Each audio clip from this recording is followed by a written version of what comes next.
नमस्कार, आप देख रहे हैं इंडिया न्यूज। मैं हूं आपके साथ स्वाति ठाकुर। बात करेंगे दिल्ली की आबो हवा को लेकर। दिल्ली एनसीआर की आबो हवा बेहद खराब, बेहद जहरीली हो चुकी है और राष्ट्र की राजधानी की वायु गुणवत्ता सूचकांक गंभीर स्तर पर पहुंच गया। हवा की गुणवत्ता में तेजी से बिगड़ने की शुरुआत पिछले हफ्ते ही हुई थी। जहरीली होती जा रही हवा जो है उसे कंट्रोल करने के लिए भी सरकार कदम तो लगातार उठा ही रही है। आमतौर पर दिल्ली एनसीआर की हवा बिगड़ने के लिए पराली को जिम्मेदार बता दिया जाता है, लेकिन सिर्फ पराली या सिर्फ पटाखे इस हवा आबो हवा के खराब होने की वजह नहीं हो सकते हैं। ऐसे कई सारी और वजहें हैं और आज हम ऐसी 5 वजहों पर बात करेंगे, जानेंगे कि किन किन कारण से दिल्ली एनसीआर की हवा प्रदूषित हुई है, इसे कैसे कंट्रोल किया जा सकता है और इसे प्रभावित होने वाले लोगों को आखिर किन किन बातों का ध्यान रखने की बहुत ज्यादा जरूरत है। तो सबसे पहले बात करते हैं वो 5 वजहें जिनसे दिल्ली की हवा में जहर घुल गया। सबसे पहले है गाड़ियों का धुआं। बता दें आपको कि centre fire science and environment की एक रिपोर्ट सामने आई है और ये रिपोर्ट कहती है कि दिल्ली की हवा बिगड़ने के लिए वाहनों से निकला हुआ जो धुआं है वो सबसे ज्यादा जिम्मेदार है। ये रिपोर्ट ऐसे समय में सामने आई है जब दिल्ली एनसीआर की हवा अपने बुरे स्तर पर पहुंच गई है और 21 अक्टूबर से 26 अक्टूबर के बीच हुई एनालिसिस भी ये कहती है कि कार और दूसरे वाहनों के लिए दिल्ली में PM 2.5 का आंकड़ा 51% तक बढ़ गया है। अब दूसरी वजह है पराली। पंजाब और हरियाणा समेत पड़ोसी राज्यों में जलाई जाने वाली पराली का असर दिल्ली एनसीआर की हवा को दूषित करने में दिखाई दे रहा है। दिल्ली एनसीआर के हालात 1 से 5 नवंबर के भी तेजी से बिगड़े हैं क्योंकि इसके दौरान पराली को जलाने के मामले ज्यादा सामने आए हैं। System of air quality and weather forecasting and research यानी SAFAR की रिपोर्ट ये कहती है, रिपोर्ट जो सामने है उसके कारण ने साफ साफ कहा गया है रिपोर्ट में कि इसके कारण दूषित हवा में मौजूद नुकसान जो है वो पहुंचाने वाले बारीक कण PM 2.5 का दायरा बढ़ाते हैं।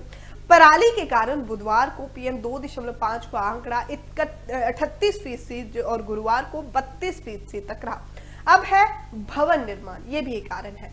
हवा बिगड़ने की तीसरी वजह आपको बता दें कि कंस्ट्रक्शन और भवनों की तोड़फोड़ से ये तोड़ने की गतिविधियां भी कहीं ना कहीं आबो हवा को खराब करने में जुड़ी हुई हैं। यहां से निकलने वाली धूल के बारीक कण हवा की गुणवत्ता को बिगाड़ रहे हैं। इसके अलावा हॉट मिक्सिंग प्लास्टिक और साथ ही साथ क्रशर्स जो है वो हवा को दूषित करने में कहीं ना कहीं जरूर अपना हाथ बटा रहे हैं, जरूर इसमें नुकसान पहुंचा रहे हैं। अब है तेजी से हवाओं का ना चलना। मौसम का असर भी हालात को बिगाड़ रहा है। विशेषज्ञ कहते हैं कि तेज हवाओं ना चलने से स्मोक अपनी जगह पर टिकी हुई है। हवा चलने पर हालात में सुधार होते हैं, लेकिन ऐसा ना होने पर वर्तमान में जो हालात हैं उसका असर लंबे समय तक देखा जा सकता है। अब एक और वजह है पटाखे। रिपोर्ट से भी कहती है कि पटाखे सर्दियों की शुरुआत में दिल्ली की हवा में गुणवत्ता को बिगाड़ने का काम करते हैं, लेकिन इस साल दिल्ली में पटाखे बैन रहे। इसलिए पिछले सालों की तुलना में दूषित हवा का जो इनका कनेक्शन है वो एक बड़ा मुद्दा नहीं बना है क्योंकि पटाखों पर जो था वो बैन कर दिया गया था। अब बात ये आती है कि आखिर हम इसे कंट्रोल कैसे कर सकते हैं, इस हालात से बच कैसे सकते हैं। तो हालात में जो वर्तमान हालात बने हुए हैं वो दोबारा इतने गंभीर ना हों, इसके लिए कुछ कदम उठाए जाने की सख्त जरूरत है। जैसे आपको बता दें कि पब्लिक ट्रांसपोर्ट के लिए केवल CNG से चलाने वाले वाहनों को बढ़ावा मिले, साथ ही साथ इलेक्ट्रॉनिक वाहनों के चलने पर फोकस करने की भी जरूरत है। घरों के निर्माण और उन्हें ढाने के लिए गाइडलाइन तैयार करने की भी सख्त जरूरत है। वाहनों से निकलने वाले पॉल्यूशन को कंट्रोल करना भी जरूरी है और इसके अलावा इंडस्ट्रीज को जो डेवलप करने की जरूरत है जहां फसल के कचरे का इस्तेमाल किया जा सके। अपना आप ख्याल कैसे रखेंगे, खुद को कैसे इससे दूर रखेंगे, इस पर अगर बात करें तो ऐसे हालात में भीड़भाड़ वाली जगहों पर, सड़कों पर पैदल चलने से बचें। अगर आपके साथ में बच्चे हैं तो बच्चों को गोद में लेकर चलें ताकि जमीन के जिस स्तर पर गाड़ियों का धुआं मौजूद है उसके असर में बच्चों को बचाया जा सके। अगर बाहर जो है आप एक्सरसाइज करते हैं तो अलर्ट रहें। एक्सरसाइज करते समय भी ये चेक करें कि कहीं वो जगह सबसे ज्यादा प्रभावित क्षेत्र में तो नहीं आती है। इसके लिए AQI का स्तर भी देखा जा सकता है।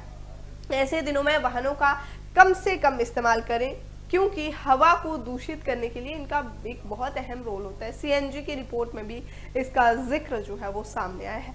कचरे को ना जलाएं, क्योंकि इसका धुआं सीधे तौर पर आपकी सेहत को भी नुकसान पहुंचाता है और पर्यावरण को भी दूषित करता है। तो ये 5 ऐसी बड़ी वजहें थी जिनकी वजह से दिल्ली की आबो हवा दूषित हो गई है, हवा में पूरी तरह से जहर घुल गया है। क्योंकि सिर्फ किसी मात्र एक वजह को हम दिल्ली की हवा में जहर घुलने का, दिल्ली की हवा को प्रदूषित करने का जिम्मेदार नहीं ठहरा सकते हैं कि सिर्फ दिवाली के पटाखे या सिर्फ पराली, ये सिर्फ मात्र वजहें नहीं है, वजहें हैं, लेकिन और भी कई सारी वजहें इसमें जुड़ जाती हैं जिससे दिल्ली की आबो हवा और ज्यादा खराब हो गई है। वहीं इन बातों का ध्यान रखिए, आपको क्या करना है क्या नहीं करना है ये भी हमने आपको विस्तार पूर्वक बता दिया है। और इसी तरह की तमाम जानकारी के लिए आप जुड़ना ना भूलिए इंडिया न्यूज के साथ।